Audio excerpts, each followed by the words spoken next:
할렐루야, 반갑습니다. 우리 교회 화단의 아름다운 꽃들 잘 보셨죠?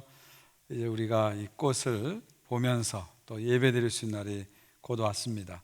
광고 들으신 대로 7월 5일부터 저희가 현장 예배를 1부, 2부 재개합니다. 오늘 시범적으로 우리 장로님들 일부 예배 나와서 한번 예배 드렸는데요. 마스크를 쓰고 예배를 드려보니까요, 생각보다는 쉽지 않네요. 그래서 많은 또 준비가 필요하다, 그런 생각이 듭니다. 그래서 다음 주일에는 우리 목회자 부부 또 장로님 부부 이렇게 예배를 드려보고요. 그 다음에 28일 주일에는 안수 집사님까지 나오셔서 예배 드려보고요. 그 다음에 7월 5일에 전체 교인들에게 오픈하도록 하겠습니다. 물론 사전 등록을 받고 그 다음에 인원을 점검하고 저희들이 철저한 준비를 해서 현장 예배를 재개하도록 하겠습니다.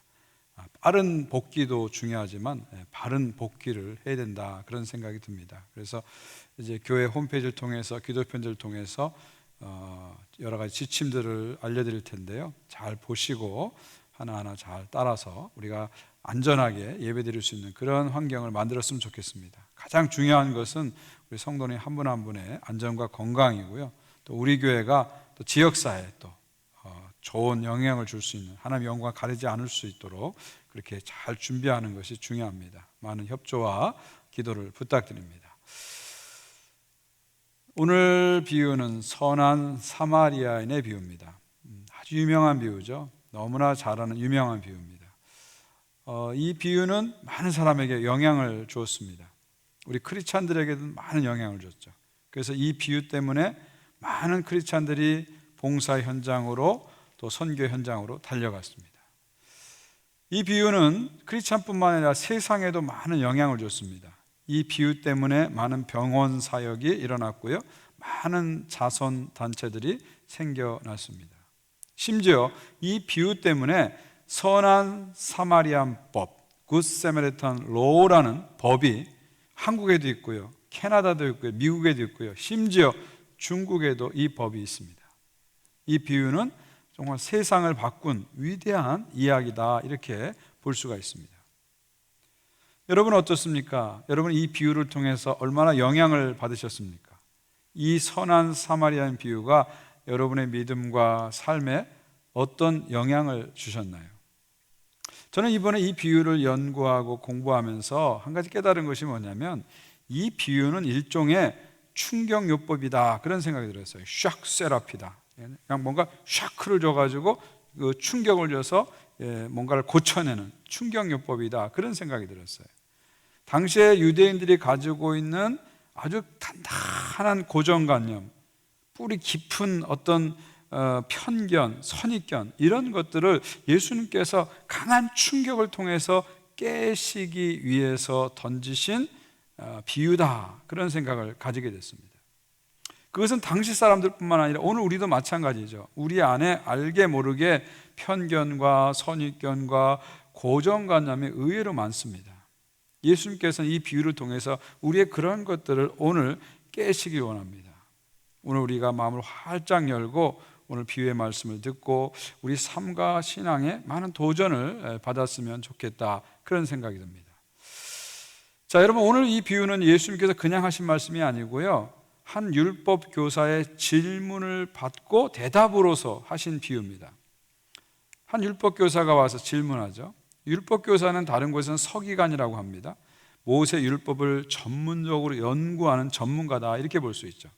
자, 뭐라고 질문합니까? 예수를 시험하여 이르되, 선생님, 내가 무엇을 하여 영생을 얻으리이까? 내가 무엇을 하여 영생을 얻으리이까? 내가 무엇을 해야 구원 얻습니까? 상당히 의미 있는 질문입니다. 아주 좋은 질문이고 중요한 질문을 했습니다. 그런데 이 질문을 가만히 보게 되면요, 두 가지 오류를 발견하게 됩니다. 첫 번째는 질문의 의도에서 오류를 발견합니다. 예수를 시험하여 이르되, 자, 의도가 뭐죠? 진리를 알고자 해서 질문한 것이 아니라 예수님을 시험하기 위해서 질문한 거예요. 예수님을 곤란에 빠뜨리기 위해서, 예수님을 무너뜨리기 위해서 질문했다, 이렇게 볼 수가 있습니다. 이런 질문의 의도가 있는 것입니다. 두 번째는 질문의 내용에 문제가 있죠. 내가 무엇을 하여야 영생을 얻으리까? 자, 이 질문의 뜻은 뭐예요? 영생이라는 것, 구원이라는 것은 내가 무엇을 해서 얻을 수 있는 것이라는 전제를 깔고 있는 거죠. 그러니까 이 율법교사는 구원은 자기 어떤 노력을 통해서 얻을 수 있다는 생각을 하는 거예요. 하나님 주시는 어떤 것이 아니라 인간의 어떤 노력을 통해서 성취할 수 있는 것이라는 생각을 가지고 있습니다. 자, 예수님께서는 이 사람의 질문의 내용과 의도를 정확하게 파악하시고 거기에 맞게 응답하십니다. 자, 뒤에 나오는 내용들을 여러분이 조금 어떻게 보면 언뜻 보기엔 이해가 잘 안 되는 부분이 있는데, 그것은 해결할 수 있는 방법은 뭐냐면 예수님께서 이 사람의 의도를 정확히 캐치하시고 파악하시고 거기에 맞게 대답을 하고 있다는데 우리가 초점을 둬야 됩니다. 자, 내가 무엇을 하여 영생을 얻으리까? 이 질문에서 예수님께서 뭐라고 대답하십니까? 율법에 무엇이라고 기록되느냐, 이렇게 질문을 오히려 던지시죠. 그러자 이 사람이 자신 있게 대답합니다. 율법에는요, 내 마음을 다하여 또 목숨을 다하여 힘을 다하여 뜻을 다하여 하나님을 사랑하고 내 이웃을 내 몸과 같이 사랑하라, 이렇게 기록되어 있습니다. 이것이 율법의 핵심입니다. 기본입니다. 그렇게 얘기를 하죠. 그저 28절에 예수님께서 내 대답이 옳도다, 대답 잘했다는 거죠. 그리고 뭐라고 말씀하십니까? 이를 행하라, 그러면 살리라. 무슨 말이에요? 이 율법의 기본을 너희가 행하면 너 살 거야, 영생 얻을 거야, 그런 말이죠. 자, 여기서 우리가 한 가지 의아한 점이 있습니다. 왜 예수님께서는 이렇게 말씀하셨을까요? 복음을 제시하지 않고 이 사람에게 율법을 제시합니다. 예수님의 이 말씀은 복음의 기본 진리, 우리가 행위로 구원받을 수 없다는 그 복음의 기본 진리와 예수님의 이 말씀은 충돌하는 것처럼 느낍니다. 그럼 복음의 기본 진리가 뭡니까? 갈라디아서 2장 16절입니다. 사람이 의롭게 되는 것은 율법의 행위로 말미암이 아니요 오직 예수 그리스도를 믿음으로 말미암은 줄 알므로 우리도 그리스도 예수를 믿나니. 자, 복음의 기본 진리가 뭐예요? 인간은 다 죄인이기 때문에 스스로의 노력으로, 스스로의 행위로 구원받을 수 없다는 것이죠. 그래서 우리는 구원을 위해서는 하나님 보내신 구원자 예수 그리스도를 믿어야 한다. 이것이 복음의 가장 기본입니다. 예수님께서 지금 이 율법학자에게 너 이것을 행해, 그러면 살 거야, 너 구원 얻을 거야, 영생 얻을 거야, 그렇게 말씀하시죠. 왜 이렇게 말씀하실까? 왜 이렇게 충돌되는 이야기를 예수님이 하셨을까요? 첫 번째는요, 예수님께서는 이 사람의 의도를 간파하신 겁니다. 이 사람은 지금 복음을 받으려고, 믿으려고 해서 이 질문한 것이 아니라 예수님의 대답을 가지고 예수님을 공격하려고 이 질문하는 거예요. 그러니까 이 사람에게 복음을 알려줘도 이 사람은 복음을 받을 사람이 아니라 오히려 그것을 가지고 예수님을 공격할 사람이기 때문에 이 사람에게 복음을 제시하지 않으신 거죠. 또 하나 이유는 뭐냐면요, 지금 이 사람에게 있는 가장 큰 문제가 뭐예요? 인간이 어떤 행위로, 노력으로, 율법으로 구원을 얻을 수 있다는 그 생각을 가지고 있는 거죠. 이런 사람에게 예수님 말씀하시는 거예요. 또 율법의 기본이 뭐지? 목숨을 다하고 마음을 다하고 뜻을 다하고 힘을 다해서 하나님 사랑하고 이웃을 내 몸같이 사랑하라, 바로 그거지. 너 지금 목숨을 다하고 뜻을 다하고 힘을 다하고 그래서 하나님 사랑하고 있어? 너 네 몸처럼 네 이웃을 사랑하고 있어? 물어보시는 거예요. 그래서 예수님 말씀하시는 거죠. 너는 율법의 가장 기본조차도 제대로 실천하지 못하면서 어떻게 너의 노력으로, 행위로 구원받을 수 있는 생각을 하느냐는 거예요. 네가 정말 구원을 받으려면, 영생을 얻으려면 네 스스로의 노력으로 구원을 받을 수 있다는 그 생각부터 버려야 된다는 거죠. 그런 도전을 주기 위해서 오히려 예수님께서는 이렇게 말씀하시는 거죠. 그러니까 이 사람은 이걸 듣고 그런 자신의 모습을 깨달아야 되는데 마음이 완악하다 보니까 또 다른 질문을 제기합니다. 29절입니다. 그 사람이 자기를 옳게 보이려고 예수께 여짜오되 그러면 내 이웃이 누구이니까? 자, 이 질문도 자세히 보시면 역시 두 가지 오류가 있잖아요. 첫 번째는 뭡니까? 질문의 의도에 오류가 있습니다. 어떤 오류가 있어요? 지금 이 사람 왜 질문하는 거예요? 자기를 옳게 보이려고 질문하고 있어요. 진리를 알려고 질문하는 것이 아니라 자기를 과시하게 해서 질문하는 겁니다. 결국 이것을 통해서 우리가 아는 것은 뭡니까? 지금 이 사람의 가장 큰 문제는 뭐예요? 자기는 스스로 의롭다, 나는 스스로 의로워, 그래서 구원받을 수 있어, 영생 얻을 수 있어, 이런 착각에 빠져 있는 것, 이것이 그 사람의 가장 큰 문제입니다. 나는 스스로 의롭다, 이 생각을 가지고 그는 그것을 붙잡고 하나님 앞에 나가는 거예요. 하나님의 자비와 궁의를 의지하고 하나님께 나가는 것이 아니라 자기의 의를 가지고 하나님께 나가는 거예요. 그리고 이 사람은 이런 생각을 가지고 사람들 앞에 나가는 겁니다. 그래서 나는 의롭고 저 사람은 의롭지 못해, 나는 옳고 저 사람은 틀렸어, I'm right, you are wrong, 이런 멘탈리티를 가지고 이 사람은 접근하는 거예요.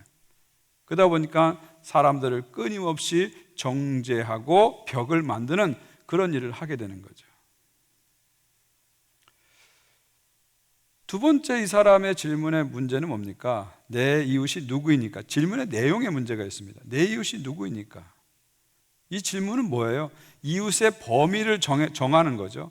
이웃의 한계를 정하겠다는 거죠. 결국 이 질문의 의도는 뭡니까? 예수 당신은 모든 사람을 사랑하라고 하는데 내 생각에는 우리의 이웃은 유대인뿐입니다. 우리 동족 유대인만이 우리 이웃입니다. 그 바깥에 있는 이방인과 사마리아인들은 우리의 이웃이 아닙니다. 원수입니다. 이런 의식을 깔고 있는 거예요. 지금 예수님께서는 이 사람에게 내 이웃을 사랑하라 그렇게 얘기했잖아요. 그런데 이 사람은 이웃을 사랑하기는커녕 오히려 이웃이 누가 아닌지, 누가 이웃인지를 가려내려고 하고 있어요. 이웃을 찾아내서 사랑하는 것이 아니라 이웃을 가려내는, 구분하는 그런 일을 하고 있는 것이죠. 결국 이 사람 안에 어떤 멘탈리티가 있는 겁니까?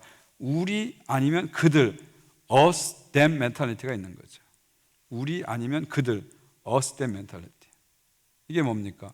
우리는 선한 편이고 저들은 악한 편이야. 우리는 천사고 저들은 악마야. 그런 멘탈리티죠. 그래서 모든 것을 우리 편 아니면 우리 편 아닌 사람, 이 두 가지로 자꾸 나누는 멘탈리티가 우리 그들 멘탈리티죠. 이런 멘탈리티가, 이런 정신이 이 율법교사 안에는 가득해 있는 거예요. 가득해 있는 거예요. 저는 이런 태도들이 오늘 우리 현대 사회에도 너무 만연하고 있어요. 최근에 와서 경제가 어렵고 여러 가지 상황이 어렵다 보니까 이런 태도들이 점점 확산되고 있어요. 그래서 인종을 가지고, 또 어떤 성별을 가지고, 또 어떤 지역을 가지고, 어떤 정치적 견해를 가지고 우리 그들 이렇게 자꾸 나누는 그런 멘탈리티를 너무 강하게 갖고 있어요. 백인, 흑인, 또 정치적으로 좌파, 우파, 경상도, 전라도, 그런 많은 구분 의식들을 우리는 계속 가지고 있어요. 그러면서 자꾸 우리 그들이라는 생각을 가지고 자꾸 벽을 쌓는 거죠. 벽을 쌓는 거죠. 지금 자꾸 혐오범 문제가 증가되고 있잖아요. 밴쿠버에서, 미국에서, 토론토에서 혐오범 문제가 자꾸 일어나잖아요. 바로 이거, 우리 그들, 저 사람 우리 편, 이 사람 우리 편 아니야, 이런 멘탈리티로 모든 걸 보기 때문에 이런 혐오범 문제가 자꾸 일어나는 거죠. 그리고 사회가 자꾸 이게 두 편으로 양극화되는 현상들이 나타내는 것입니다. 어쩌면 이번에 일어난 조지 플로이드의 살인사건, 저는 사망사건이 아니라 살인사건이라고 부르고 싶어요. 조지 플로이드의 살인사건도요, 저는 이런 생각, 이런 태도의 연장선상에 나왔다, 그런 생각이 듭니다. 백인 경찰이 흑인 한 명의 그 목을 어떻게 8분 46초 동안 누르고 있을 수 있어요? I can't breathe, 나 숨 쉴 수 없어요, 그렇게 얘기하는데 어떻게 8분 46초 동안 상대방의 그 목을 누를 수 있습니까? 그것도 어떤 구석에서 일어나는 게 아니라 많은 사람들이 다는 대로변에서 어떻게 그렇게 8분 46초 동안 숨 쉴 수 없다고 그렇게 하소연하는데 그 무릎을 떼지 못하냐는 거죠. 그것은 그 백인 경찰의 생각 속에는 흑인은 그들이라는 거예요. 나와 똑같은 인간이 아니라는 거예요. 우리 편이 아니라는 거예요. 그래서 이렇게 해도 된다고 생각하는 거예요. 만약 그 사람이 백인이었다면 절대 그렇게 다루지 않았을 것입니다. 이런 우리들의 생각들이죠. 그런 생각들이 계속 우리들 안에 있는 겁니다. 지금 이 율법교사는 누가 우리의 이웃입니까? 이 질문을 통해서 이웃을 확대시키는 게 아니라 이웃을 좁히는 겁니다. 이웃을 품는 게 아니라 이웃을 배격하는 그런 질문을 지금 하고 있는 것입니다. 여러분, 사랑은 이웃을 가려내지 않습니다. 이웃을 찾아냅니다. 이웃이 사랑을 만드는 것이 아니라 사랑이 이웃을 만드는 거예요. 예수님은 이웃의 범위를 자꾸 확장시키라고 우리에게 도전하는데 우리는 끊임없이 누가 내 이웃입니까? 라는 질문을 계속 던지는 거예요. 우리가 예수를 믿는다고 하면서도 열방을 다 품는다고 하면서도 실제 우리의 의식 속에는 우리 교회, 우리 나라, 우리 식구, 우리 촌, 우리라는 것이 너무 가득해 있는 거예요. 그러면서 끊임없이 누가 우리의 이웃인지 구분하는 일들을 우리는 계속하면서 차별과 편견의 장벽들을 높여가고 있는 것이죠. 예수님께서는 누가 우리의 이웃입니까? 이 질문을 던질 때 엄청나게 분노하셨을 거라고 저는 생각합니다. 아니, 말씀대로 사랑을 실천하고 얘기했더니 대뜸 하는 얘기가 누가 우리의 이웃입니까? 질문을 던진 거 보면서 엄청난 분노를 느끼셨을 거예요. 그런 분노를 가지고 예수님께서는 저 안에 있는 지독한 차별의식, 지독한 장벽을 무너뜨리기 위해서 의도적으로 만든 이야기가 선한 사마리아인의 비유입니다. 이 비유는요, 당시 상황에서 보면은요, 아주 기절초풍할 이야기입니다. 기절초풍한 이야기예요. 정말 당시 사람이 들으면 어떻게 이런 얘기가 가능해 하고서 불쾌하고 막 문제 제기하고 반감을 가진 그런 이야기입니다. 예수님이 의도적으로 그런 세팅을 만들어서 당시 유대인들이 갖고 있는 그런 지독한 편견과 장벽들을 무너뜨리기 위해서, 충격요법을 쓰기 위해서 선한 사마리아인의 비유를 말씀하신 거죠. 제가 이번에 설교 제목을 선한 사마리아인의 비유라고 하지 않고 선한 플로이드의 비유라고 한 것도 저도 여러분에게 동일한 도전을 한번 던지고 싶어서 그런 겁니다. 그냥 우리 안에 있는 우리의 모습들을 한번 이 비유 속에 비춰보면서 우리가 한번 도전을 좀 받아보자는 거예요. 한번 우리가 이 말씀을 깊이 한번 들어가서 우리가 어떤 도전을 받아야 될지 같이 한번 나눠보도록 하겠습니다. 자, 오늘 비유는요, 예수님이 그냥 말씀하신 게 아니고 이 질문을 받고 말씀하신 거잖아요. 그 질문에 대한 대답으로 이 비유가 진행되는 것을 볼 수가 있습니다. 예수께서 대답하여 이르시되 어떤 사람이 예루살렘에서 여리고로 내려가다가 강도를 만나며 강도들이 그 옷을 벗고 때려 거의 죽은 것을 버리고 갔더라. 자, 이 어떤 사람은 어떤 사람일까요? 당시의 문화와 지역을 볼 때 어떤 사람은 유대인 남자다 이렇게 볼 수 있죠. 자, 한 유대인 남자가 장소가 어디입니까? 예루살렘에서 여리로 가고 있어요. 자, 예루살렘은 높은 산 위에 있는 도시입니다. 해발 750m에 건설된 도시입니다. 반대로 여리고는요, 해저 250m에 건설된 도시예요. 해수면보다 마이너스 250m에 있는 도시가 여리고입니다. 지상에서 가장 낮은 지대에 있는 도시가 여리고입니다. 그러니까 예루살렘과 여리고 차이는 무려 1000m의 차이가 납니다. 그래서 예루살렘에서 여리고로 내려가다가 성경 그렇게 쓴 거예요. 내려가는 거예요. 그 내려가는 길이 엄청 험합니다. 아주 급격한 경사로가 이어졌고 거기는 동굴과 암석들이 많이 있습니다. 그래서 산적들이 자주 출몰하고 강도들이 자주 출몰하는 그런 장소입니다. 저도 성지순례 가서 3번 올라가 본 적이 있어요. 여리고에서 예루살렘까지 3번 올라간 적이 있는데 그 버스를 타고 올라가는데 거리로 하면 한 25km 정도밖에 안 돼요. 금방 갈 수 있는데도 워낙 이게 비탈길이라 계속 이렇게 올라가더라고요. 한참 이렇게 올라가다 보니까 시간이 제법 걸리고 버스가 워낙 경사가 심하니까 정말 천천히 올라갔던 기억이 납니다. 강도가 자주 출몰할 수 있는 그런 지역이죠. 바로 그곳에 한 유대인 남자가 가다가 강도를 만난 거예요. 노상 강도를 만난 거예요. 그래서 가진 걸 다 빼앗기고 심지어 옷까지 다 빼앗긴 거예요. 그래서 빨가벗은 채로 피를 흘리면서 거의 죽어가는 응급상황에 지금 처해 있는 것이죠. 그런데 그 다음에 뭡니까? 마침 한 제사장이 그 길로 내려가다가 마침 이 단어를 통해서 우리는 희망을 발견하죠. 아, 희망의 빛이 비치는구나. 아, 마침 한 사람이 지나가는구나. 아, 이 사람 살겠구나. 그런 생각을 갖게 되는 거죠. 거기다가 누가 지나가죠? 한 제사장이 지나간다는 거죠. 여러분, 제사장은 그 당시에 가장 경건한 사람 아닙니까? 그리고 율법을 가장 잘 이해한 그런 사람입니다. 아, 이런 사람이 지나가니까 이제 이 사람 살겠구나 하고 사람들은 이야기를 들으면서 기대할 것입니다.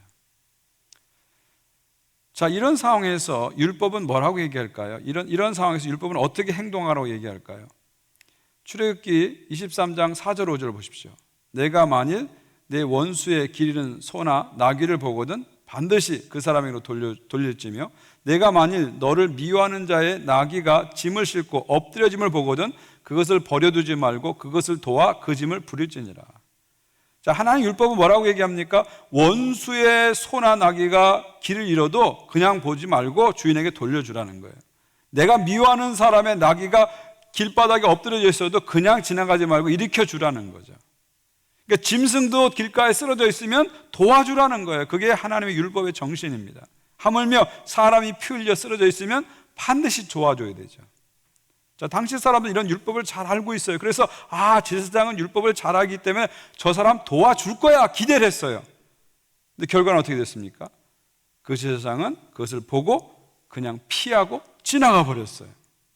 희망이 사라진 거죠. 그러나 또 다른 희망이 옵니다. 또 이와 같이 한 레인도 그곳에 이르러 레인이 등장합니다. 자, 여러분, 레인은 어떤 사람입니까? 성전 일을 전문적으로 보는 사람입니다. 그래서 레인들은 성전 일을 전문적으로 보는 사람들이에요. 그래서 레인들은 어떤 일을 하냐면 제사장을 보좌하는 일을 하고요, 어떤 경우는 성전 건물을 청소하고 또 수리하는, 유지하는 일을 하고요, 어떤 경우에는 성전을 이렇게 경비하는 그런 일을 합니다. 전문적인, 성전에서 일하는 전문적인 사람이에요. 이 사람 역시 제사장처럼 경건한 삶을 사는 사람입니다. 그리고 성경을 잘 아는 사람들이에요. 자, 사람들은 기대하죠. 레인도 성경을 잘 알고 경건한 사람이니까 저 사람 반드시 도와줄 거야 기대했어요. 그런데 결과는 어떻게 됐습니까? 피하여 지나가 버렸습니다. 피해서 지나가 버렸어요. 자, 여기까지만 들어도 유대인들은 엄청나게 이 이야기를 통해서 화가 날 거예요. 자신들이 높이 받드는 제사장도 그 다음에 레인도 그냥 지나갔다는 거예요. 어떻게 보면 예수는 의도적으로 유대인을 지금 까고 있는 거예요. 물먹이고 있는 거예요. 어떻게 보면요. 사람들은 이야기를 들으면서 아니 어떻게 그냥 지나가지 하면서 충격을 받는 거, 어떻게 이런 이야기를 예수는 만들지 하면서 당시 유대인들 율법 교사는 충격을 받았을 거예요. 그런데 더 큰 충격은 그 다음에 나옵니다. 33절 보십시오. 어떤 사마리아인은 여행한 중에 거기에 이르러. 자, 그 다음에 누가 등장해요? 사마리아 사람이 등장합니다. 사마리아 사람이. 당시 이야기를 들으면서 사람들은 순서적으로 한 유대인 남자가 죽어가고 있어요. 제사장이 그냥 지나갔어요. 레인이 그냥 지나갔어요. 그 다음 누가 나와야 돼요? 순서대로 가면 평신도 유대인이 나와야 돼요. 레이 피플이 나와야 되죠. 근데 갑자기 뜬금없이 사마리아 사람이 등장하는 거예요. 이 사마리아 사람의 등장만 가지고도 유대인들은 되게 불쾌해졌을 거예요. 근데 더 불쾌한 건 뭐예요? 제사장은 그냥 지나갔고 레인도 그냥 지나갔는데 이 사마리아 사람은 이 강도 많은 사람을 불쌍히 여기고 도와줬다는 거죠. 이것이 그 당시 사람들에게는 엄청난 충격적인 이야기고요, 엄청나게 불쾌한 이야기고요, 엄청나게 자신의 민족들을 모욕하는 이야기처럼 받아들일 그런 이야기입니다. 자, 이것을 정확히 우리가 이해하려면요, 그 당시에 유대인과 사마리아인의 관계를 우리가 이해할 필요가 있습니다. 자, 이스라엘 역사를 조금 잠깐 설명드릴게요. 자, 이스라엘이라는 나라는 원래는요, 왕국 이전에 하나의 부족 연맹체입니다. 12지파들이 묶여진 부족 연맹체였어요. 사사시대까지 그렇게 흘러왔어요. 그러다가 사울이 왕이 되면서 왕정이 시작되고요, 사울 다음에 다윗, 솔로몬까지는 하나의 왕국을 형성합니다. 근데 솔로몬이 죽은 다음에 왕국이 두 개로 나눠지죠.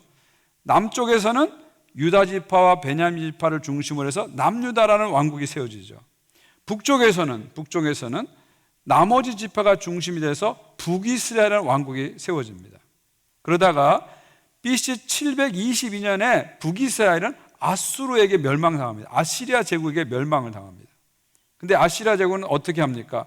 그곳에다가 많은 이방인들을 북이스라엘 왕국에다 보냅니다. 그래서 거기 살고 있던 유대인들과 혼연을 시켜버립니다.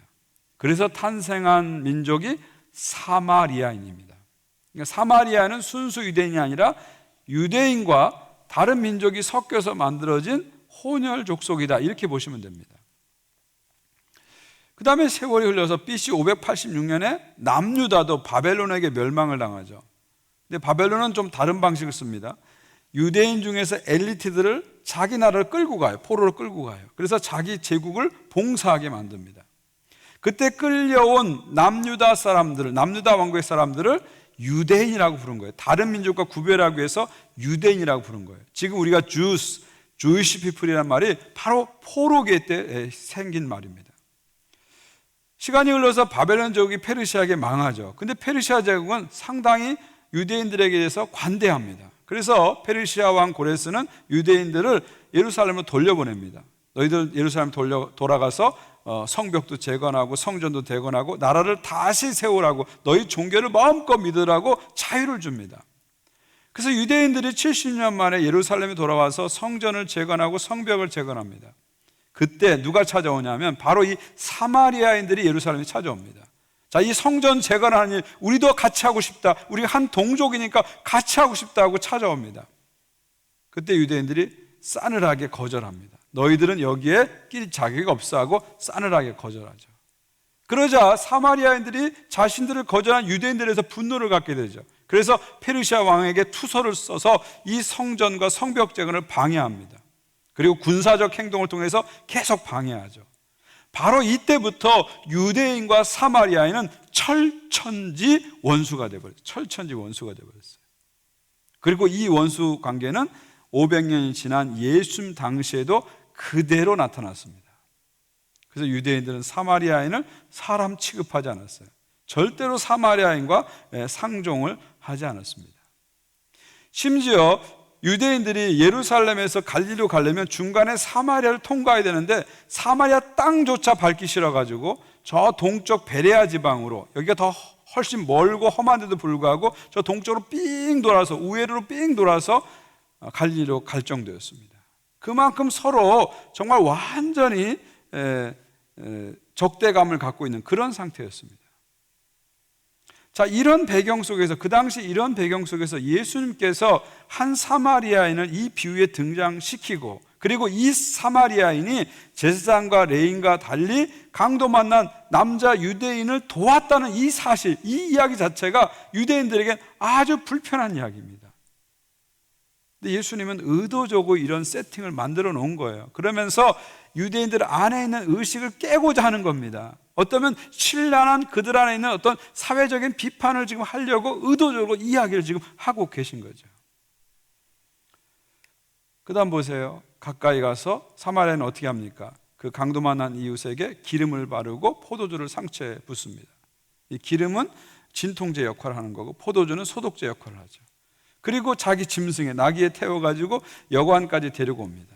그리고 밤새도록 간호를 하고 지극정성으로 돌봐주죠. 그리고 35절 보면 그 이튿날에 주인에게 찾아가서 데나리온 2를 지불합니다. 이 데나리온이라는 것은 그 당시 은전인데요, 한 데나리온이 노동자 하루의 품삯입니다. 2 데나리온을 지불했다는 것은 이틀치 일당을 다 지불한 겁니다. 거기서 멈추지 않죠. 주인에게 뭐라고 말합니까? 내가 지금 볼 일 있어 가는데 나중에 추가 비용이 든다면 내가 올 때, 다시 돌아올 때 다 갚을 테니까 이 사람 잘 돌봐주라고 신신당부하는 것까지 잊지 않게 되죠. 지금 이 사람은요, 자기의 물질을 희생해서, 시간을 희생해서 유대인을 지금 돕고 있는 거예요. 살리고 있는 겁니다. 예수님은 정말 이 사람이 돕는 그 상황들을 되게 구체적으로 지금 묘사하고 있어요. 그 여관에서 발행한 영수증까지 공개하다, 2 데나리온 들었다고 영수증까지 공개하는 거예요. 왜 그럴까요? 사랑이라는 것은 어떤 관념이 아니라는 거예요. 행동이라는 거예요. 희생이라는 거예요. 그걸 보여주는 거예요. 누가 내 이웃이냐고 자꾸 관념적으로 생각하지 말고 쓰러진 사람, 죽어가는 사람에게 이웃이 되어주라는 거예요. 근데 그 이웃이 되어주는 과정은 희생과 시간과 노력이 필요하다는 거죠. 그걸 구체적으로 지금 보여주고 계시는 거죠. 자, 이렇게 이야기가 마무리되면서 예수님께서 질문을 하나 던지죠. 36절 보십시오. 내 생각에는 이 세 사람 중에 누가 강도 만난 자의 이웃이 되겠느냐? 누가 이웃이 되었느냐? 그렇게 물으신 거죠. 자, 이 비유가 첫 앞부분에서 하나의 질문에서 시작된 비유잖아요. 그 질문이 뭐였어요? 누가 내 이웃입니까? 그렇게 질문했죠. 근데 예수님은 이 이야기를 어떻게 마칩니까? 누가 이웃이 되어 주었느냐? 이렇게 마치는 거죠. 누가 내 이웃입니까? 라는 질문을 누가 이웃이 되어 주었느냐로 바꿔버리는 거예요. 질문을 바꾸면서 프레임을 바꾸는 거예요. 의식을 바꾸는 거예요. 지금 예수님께서. 무슨 얘기냐 하면요, 누가 내 이웃입니까? 이 말은 뭐예요? 서로 이웃이 누군지를 구분하겠다는 거예요. 장벽을 쌓겠다는 거예요. 너는 이웃이고 너는 이웃 아니고 이것을 하겠다는 거죠. 그 질문 안에는. 근데 예수님은 그 질문을 던지지 말고 누가 이웃이 되어 주었느냐, 이 질문을 던지라는 거예요. 쓰러진 사람, 피 흘리는 사람, 죽어가는 사람에게 누가 이웃이 되어 주었느냐, 이 질문을 던지라는 거예요. 자꾸 누가 내 이웃이냐 하면서 편가르기 하고 차별과 장벽에 갇혀 있어서 자비를 베푸지 못하는 그런 삶을 살지 말고 차별과 장벽을 무너뜨리고 누군가에게 이웃이 되어 주라, 그런 말씀이죠. 생각을 바꾸라는 겁니다. 의식을 바꾸라는 겁니다. 자, 이 질문에 대해서 마지막 30절에서 이 사람 뭐라고 대답합니까? 이르되 자비를 베푼 자니이다. 자, 이 질문에 대한 원래 대답은 뭐예요? 뭐라고 해야 될까요? 사마리아 사람입니다. 이렇게 대답을 해야죠.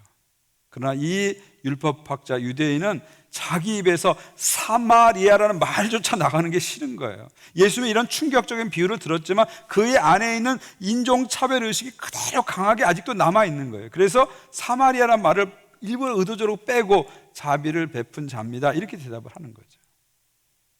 그래서 예수님 뭐라고 말씀하십니까? 너도 이와 같이 하라. 너도 가서 이와 같이 하라 말씀하시죠. 그러면서 예수님의 비유가 끝이 나게 되는 것입니다. 결국 예수님은 이 비유를 통해서 의도적으로 유대인들 안에 있는 사마리아 사람들에게 가지고 있던 편견들을 깨려고 하시는 거죠. 그러니까 사마리아 사람 하면 당시 유대인들은 나쁘다, 더럽다 이렇게 생각한 거예요. 근데 예수는 이 비유를 통해서 사마리아인을 선한 사마리아인으로 바꿔버린 거죠. 그 앞에 붙은 그들의 붙은 그 딱지를 띄워버리고 그들에 대한 편견을 띄워버리고 그들에 대해서 새로운 생각을 가지도록 초청하는 겁니다. 사실은 오늘 비유에서 가만히 보면은요, 누가 내 이웃입니까? 라는 질문을 던졌잖아요, 처음에 율법교사가.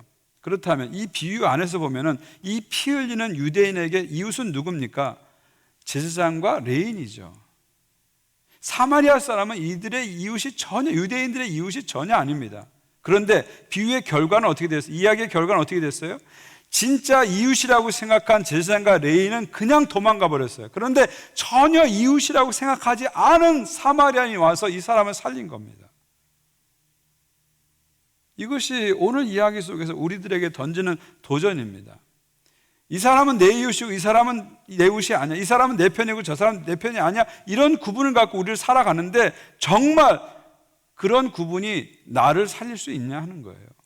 오히려 그런 구분이 나를 가둬버리고 거기에 갇혀서 나를 숨막히게 하고 내 삶의 자유와 행복을 빼앗아 간다는 거죠.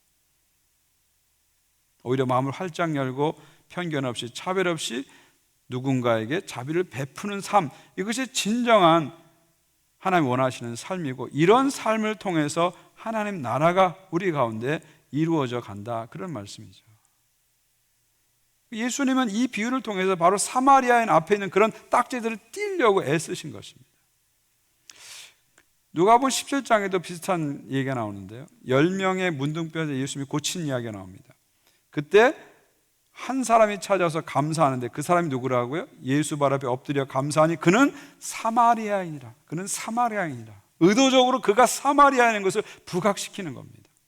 왜 자꾸 사마리아인을 자꾸 예수는 의도적으로 부각시킬까요? 그 이유는 뭘까요? 당시 유대인들은 사마리아는 더러운 사람, 나쁜 사람, 이 고정관념을 가득 갖고 있는데 사마리아는 꼭 그렇지 않다는 거예요. 사마리아인도 선한 사마리아인일 수 있고 사마리아인도 감사하는 사마리아인일 수 있다는 겁니다. 그런 생각에서 깨어나라는 거예요.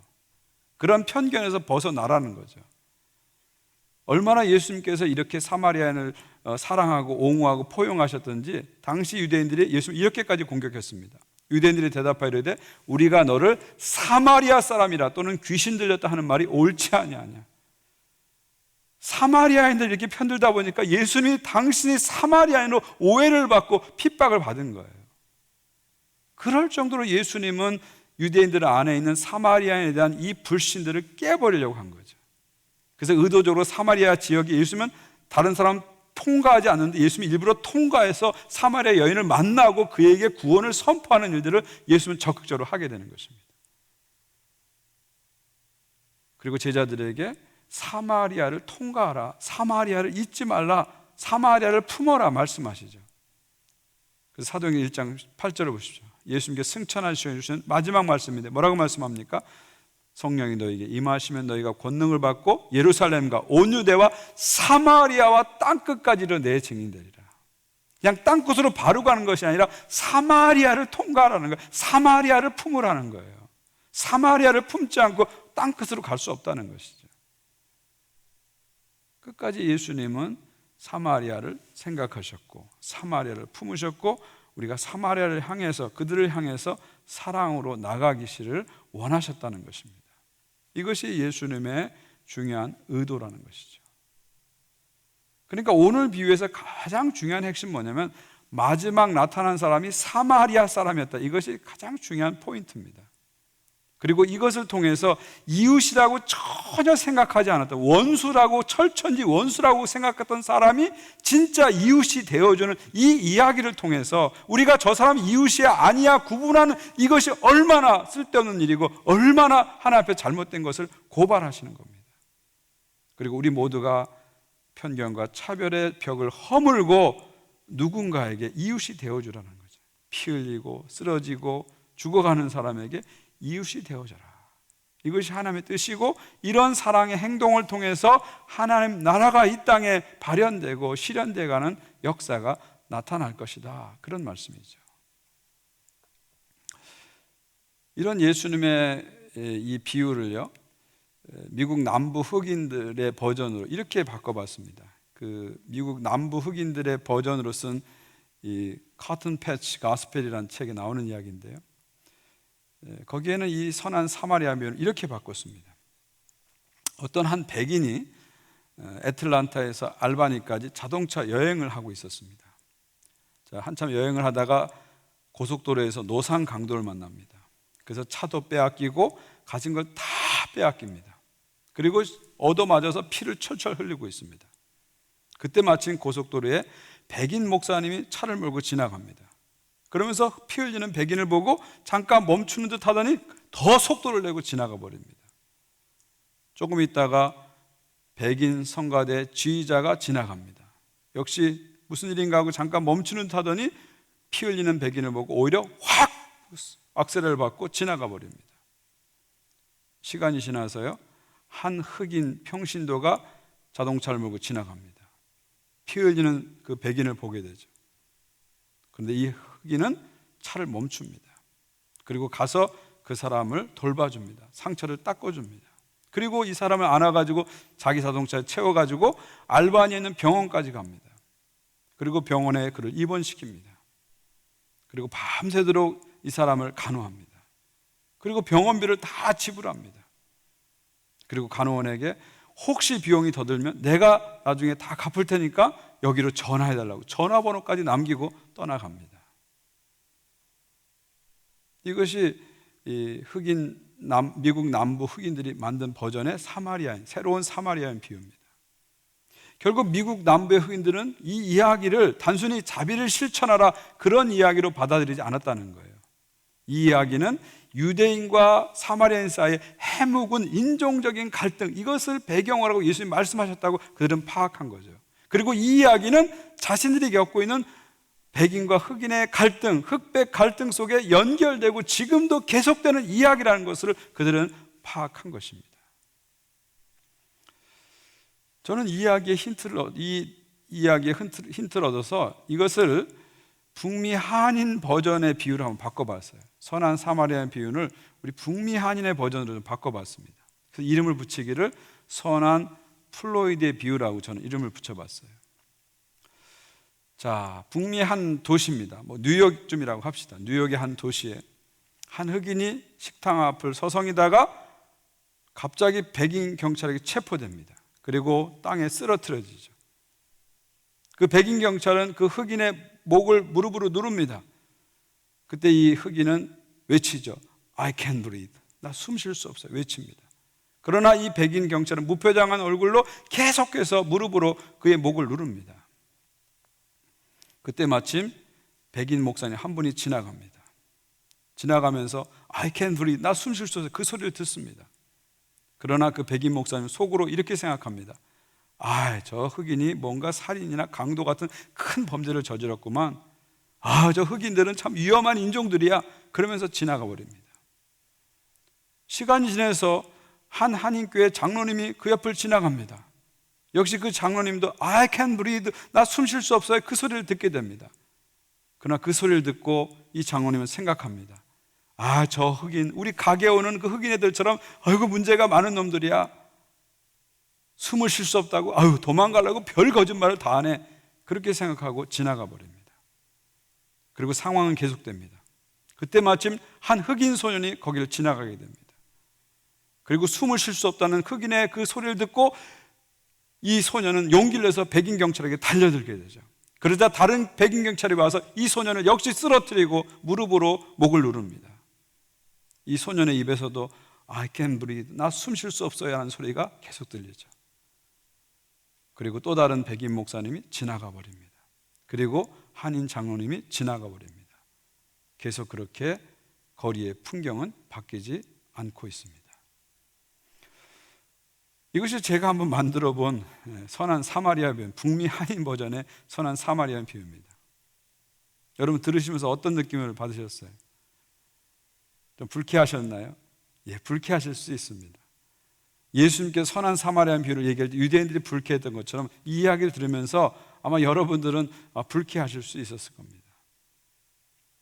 근데 저는 그런 생각을 해봤어요. 북미에 사는 한인들은 한편으로는 인종차별의 대상입니다. 우리도 끊임없이 인종차별을 받고 있잖아요, 북미에 살면서. 근데 한편은 우리 또한 인종을 차별하는 사람들이다, 그런 생각을 가지게 되었습니다. 이 비유로 말씀드리자면 우리들은 피 흘려 쓰러진 강도 만난 사람 같은 사람들입니다. 때로는 그런 모습을 우리는 살아가죠. 그러나 동시에 우리는 그냥 지나가버린 제사장의 모습으로, 레인의 모습으로 이 땅을 살아가고 있지 않는가, 그런 문제의식을 가지게 되었습니다. 제가 이 토론토역에서 공부할 때 그런 일이 있었어요. 그 학위 과정에서 이제 문제가 생겼습니다. 그 학위 과정을 주관하는 그 디렉터 교수님하고 백인 학생들하고 좀 문제가 생겼어요. 근데 백인 학생들은 이게 큰 문제라고 생각하고 계속 문제 제기를 했고요. 저는 제가 봤을 때 그게 큰 문제가 아닌데 이 사람들은 큰 문제라고 생각하고 문제 제기를 했습니다. 그래서 이제 학생들하고 교수님하고 그 관계자들이 모여서 커미티가 모여서 몇 번 모임을 갖게 됐습니다. 근데 그 모임에서 저는 이 동양적인 정서로 이 선생님을 막 공격하는 게 저는 싫더라고요. 그래서 제가 주로 침묵을 했습니다. 그리고 가끔 발언했지만 아주 소극적으로 발언했습니다. 근데 몇 번 미팅이 그렇게 진행되면서 백인 학생들이 저를 볼 때 저는 교수님 편에 쓴 사람이라 그렇게 본 것 같아요. 그러면서 갑자기 이 백인 학생들이 저를 대하는 태도가 싸늘하게 바뀌었습니다. 저를 완전히 자기 신대 그룹에서 내보내더라고요. 왕따를 완전히 시켜버리더라고요. 그 한 사람 한 사람의 백인 학생들 다 훌륭한 크리스찬들이고 훌륭한 사람들이었어요. 그런데 막상 이런 상황 속에 들어가 보니까 그들이 하나가 되고 제가 거기서 아웃되는 그런 경험을 느끼게 되었어요. 그분들이 저한테 직접적으로 말씀을 하지 않았지만 제 느낌에 어떤 소리가 들렸냐면 이런 얘기입니다. 우리 백인이 적어도 북미에서는 백인이 기준이라는 거예요. 백인이 노멀이고 백인이 스탠다드라는 거예요. 백인이 표준이라는 거예요. 근데 너 동양인이 왜 우리와 다른 목소리를 내냐, 그렇게 들렸어요. 네가 영어도 못하면서 그냥 우리 따라오지 왜 넌 다른 목소리를 내냐, 그렇게 들렸어요. 제가 이런 일을 겪고 나서 깨달은 게 뭐냐면 이 인종차별의 문제는 어떤 그 개인의 성품의 문제가 아니라는 걸 깨닫게 됐어요. 이것은 어떤 집단의 문제고 구조적인 문제다. 북미에 사는 백인들이 우리가 기준이야, 우리가 표준이야, 이게 기준이야, 이런 생각들, 우리는 다른 인종보다 우월하다는 그런 밑바닥에 깔린 깊은 무의식들, 이것들이 사회적 현상으로 나타나는 것이 인종차별의 문제다, 그런 생각을 가지게 되었습니다. 아마 제가 겪은 것보다 우리 성도님들은 직장에서 사업장에서 더 많이 더 심하게 겪고 있을지도 모릅니다. 우리는 어떤 의미에서 인종차별의 대상이 되고 있죠. 그러나 동시에 정직하게 우리 자신을 들여다보면 우리 또한 인종차별 의식이 있는 것을 볼 수가 있습니다. 그 백인들이 동양인을 보면서 가졌던 그런 우월감을 우리는 다른 인종을 보면서 또 우월감을 가지고 있어요. 우리 동양인들은 똑똑해, 우리 동양인들은 근면해, 근데 흑인들은 게을러, 흑인들은 문제가 많아, 이렇게 생각합니다. 우리처럼 열심히 일하면 더 성공할 텐데, 잘 살 수 있을 텐데 게을러서 저렇게 되는 거야, 그런 생각을 가지게 되죠. 그래서 우리는 마치 좀 더 모범적인 인종인 것처럼 생각하고 다른 인종은 좀 떨어진 인종처럼 생각하는 무의식이 우리 안에 이렇게 자리 잡고 있습니다. 그러면서 인종의 문제를, 인종차별의 문제를 개인의 문제로 돌려버립니다. 그러면서 사회적인 불의에 대해서 우리는 눈을 감아버리죠. 그리고 우리의 성공과 안녕과 안전을 위해서 우리는 달려가는 그런 일들을 하고 있지 않은가. 제사장처럼, 레인처럼 그런 태도를 취하고 있지 않는가, 우리는 돌아보게 되는 거죠. 인종차별의 이 문제는요, 사실은 지금도 계속되는 문제입니다. 이건 끝나지 않은 문제입니다. 한 번으로 끝나는 문제가 아니라 이거 계속되는 문제입니다. 이것은 그냥 한 번의 사건으로, 조지 플로이드의 사건으로 한 번 일어난 것이 아니라 사회 속에 이 구조적으로 깊이 지금 박혀 있다는 거예요. 뿐만 아니라 우리의 내면 속에 깊이 박혀 있는 또 다른 악이다, 그렇게 볼 수가 있죠. 그리고 그것은 우리 현실에 그대로 지금 나타나고 있습니다. 이번에 코비드-19이 왔을 때 미국을 보게 되면요, 흑인과 백인의 차이가 너무 극명합니다. 흑인들은 2배 이상 환자가 많이 나오고 2배 이상 사망자가 많이 나오고 있어요. 미국만 그런 게 아닙니다. 캐나다도 마찬가지입니다. CBC의 뉴스에 이런 타이틀의 제목이 나왔어요. One Country, Two Pandemics. 무슨 얘기예요? 캐나다나 한 나라에서 똑같이 코로나 바이러스를 겪었는데 그 양상은 Two Pandemics, 완전히 다른 2개의 양상이 나타났다는 거예요. 무슨 말이냐면 가난하고 흑인 동네에선 더 많이 위험에 노출되고 더 많은 환자가 나왔다는 거예요. 이것이 오늘 현실이라는 거예요.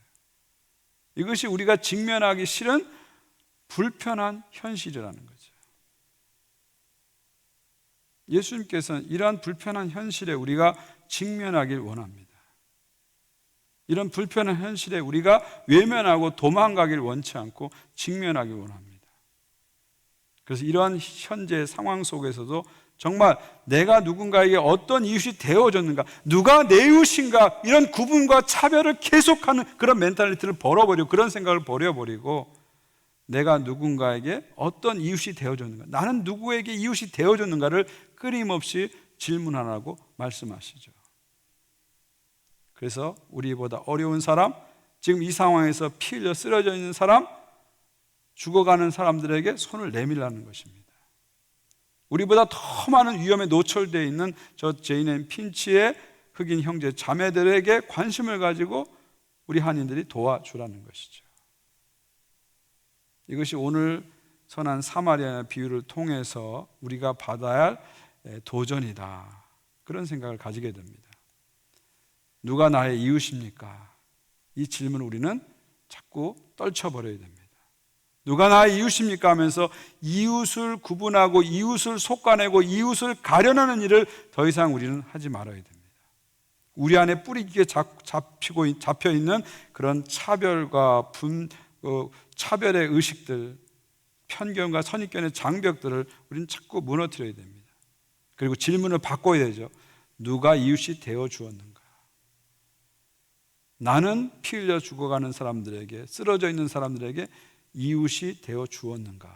이렇게 질문을 바꿔 가야 됩니다. 이것이 오늘 우리에게 주시는 예수 그리스도의 도전이다, 저는 그렇게 생각합니다. 이런 주님의 도전을 받고서요, 우리의 생각을 바꾸고 우리의 삶의 태도를 바꾸고 의식을 바꾸고 우리의 손을 널리 펴서 우리의 마음을 활짝 열어서 자비를 베푸는 사람으로 나가서 주의 나라에 동참하는 여러분 모두가 되시기를 주의 이름으로 축원드립니다. 우리 같이 한번 기도했으면 좋겠습니다. 조지 플로이드 사건은 우리가 한번 지나가는 사건으로 생각해서는 안 됩니다. 어떻게 그 많은 사람들이 다니는 도로에서 한 생명의 목을 8분 46초 동안 짓누르고 있으면서도, 그렇게 무표정한 얼굴로 짓누르고 있으면서도 그럴 수가 있습니까? 어떻게 그런 현실이 21세기 이 세계 한복판에서 일어날 수가 있습니까? 이번 기회를 통해서 사람들이 생각하게 된 것 같아요. 정말 해도 해도 너무한다, 이제 더 이상은 안 된다 하는 생각들을 가지기 시작한 것 같아요. 그래서 영국에서, 미국에서 인종차별의 상징이었던 그 동상들이 지금 막 무너지고 강물에 빠뜨려지는 그런 일들이 벌어집니다. 캐나다에서도요, 헨리 던다스의 이름을 딴 던다스 스트리트 이름을 바꿔야 된다. 왜냐하면 헨리 던다스가 인종차별주의자이기 때문에 이 이름을 바꿔야 된다, 그런 일이 나타나고 있습니다. 그냥 한 번 지나가는 사건이 아니라 우리 안에 있는 근본적인 악들을 뽑아내자는 겁니다. 우리 안에 있는 인종적인 우월감, 그 어떤 것이라도 그런 우상들을 다 끌어내리자는 것이죠. 그래서 세상을 바꿔야 된다는 거죠. 우리의 생각을 바꿔야 된다는 것이죠. 끊임없이 누가 내 이웃입니까? 라는 이 질문 속에 사로잡혀있는 우리들이 누가 이웃이 되어주는가를 질문을 바꿔가는 것이죠. 그러면서 우리의 삶에 변화가 일어나고 그 변화를 통해서 하나님의 나라와 사랑이 전파되는 것입니다. 오늘 이 시간 같이 기도했으면 좋겠습니다. 하나님, 그런 도전이 우리 안에 일어나게 도와주시고, 그런 변화가 우리 안에 일어나게 도와주옵소서. 우리 교회 안에 그런 변화가 일어나게 도와주시옵시고, 우리 한인 사회에 그런 변화가 일어나게 도와주시고, 이 북미 안에, 이 전 세계 안에 그런 변화들이 일어나게 도와주시옵소서. 그런 제목을 놓고 우리 같이 한번 기도하겠습니다. 하나님 아버지, 오늘도 우리에게 오셔서 말씀해 주신 것을 감사합니다. 우리의 생각에 끊임없이 갇혀 지내면서 잘못된 질문을 붙잡고 살아가는 저희들에게 새로운 질문을 던주셔서 감사합니다. 누가 나의 이웃입니까? 라는 그 질문 때문에 얼마나 많은 우리는 편가르기를 하면서 살았는지 모릅니다. 이제 새로운 질문을 갖고 살아가게 도와주옵소서. 내가 누구에게 이웃이 되었는가, 이 질문을 붙잡고 살아가는 저희들 될 수 있도록 도와주시옵소서. 북미 땅에 만연되고 있는 인종차별의 악들이 뿌리 뽑아지게 도와주시고, 우리 안에 뿌리내리고 있는 인종차별의 모든 악들이 뿌리 뽑아지게 도와주셔서 주님 앞에서 선한 사마리아인의 비유를 통해서 말씀하시는 그 의미와 뜻을 살아내게 하시고, 그런 세상을 향해서 나가는 저들 될 수 있도록 도와주시옵소서. 그런 교회가 되게 도와주시고, 그런 한인 사회가 되게 도와주시고, 그런 우리 북미 모든 세계가 될 수 있도록 하나님 역사하여 주시옵소서. 주님 은혜를 베풀어 주시옵소서. 하나님 감사합니다. 잘못된 질문을 끝까지 붙잡고 마치 그게 진리인 양 붙잡고 살아가는 저희들, 누가 내 이웃입니까? 하면서 끊임없이 편가르기를 하면서 살아가는 저희들에게 오늘 하나님 말씀을 통해서 이제 그 질문을 더 이상 하지 말고, 누가 이웃이 되어줬는가? 너는 누구에게 이웃이 되어줬는가? 이 질문을 던지면서 살아가라고 말씀하신 주님의 뜻을 깊이 새기게 하여 주시옵소서. 이 사회 안에 뿌리 내리고 있는 인종차별의 악이 뽑혀지게 도와주시고, 우리 속에도 알게 모르게 자리 잡고 있는 인종적인 그 차별의식을 뿌리 뽑아질 수 있도록 도와주시옵소서. 그래서 이 나라가, 이 세상이 주님의 뜻에 합당한 나라로 변화되는 역사가 나타나게 도와주시옵소서. 그런 우리들이 되게 하시고, 우리 교회가 되게 하시고, 우리 한인 사회가 되게 하시고, 이 북미 땅과 세계가 될 수 있도록 은혜를 베풀어 주시옵소서. 어쩌면 우리들이 지금 피 흘리고 쓰러져 있는 사람들을 외면하는 제사장과 레인과 같은 삶을 살고 있는지 모르겠습니다. 우리에게 눈을 열어주시고 마음을 열어주셔서 손을 내밀어 그들을 일으켜 세우는 믿음의 사람으로 서게 하여 주시옵소서. 예수 그리스도의 이름으로 기도하옵나이다. 아멘. 이제는 우리 구주 예수 그리스도의 은혜와 하나님 아버지의 사랑과 성령님의 교통하심이 예수님의 비유의 말씀을 통해서 우리의 생각을 바꾸고 우리의 의식을 바꾸고 주님의 뜻을 향해서 나가길 원하는 모든 주의 백성들 위해, 그리고 우리 한인 사회 위에, 그리고 모든 나라와 백성들 위해, 그리고 캐나다, 미국과 전 세계 위에, 특별히 곧 이 상황 속에서 고통받고 피 흘리고 쓰러져 있는 많은 어린이들과 아파하는 사람들 위해 이제로부터 영원까지 함께 하시기를 간절히 축원하옵나이다. 아멘.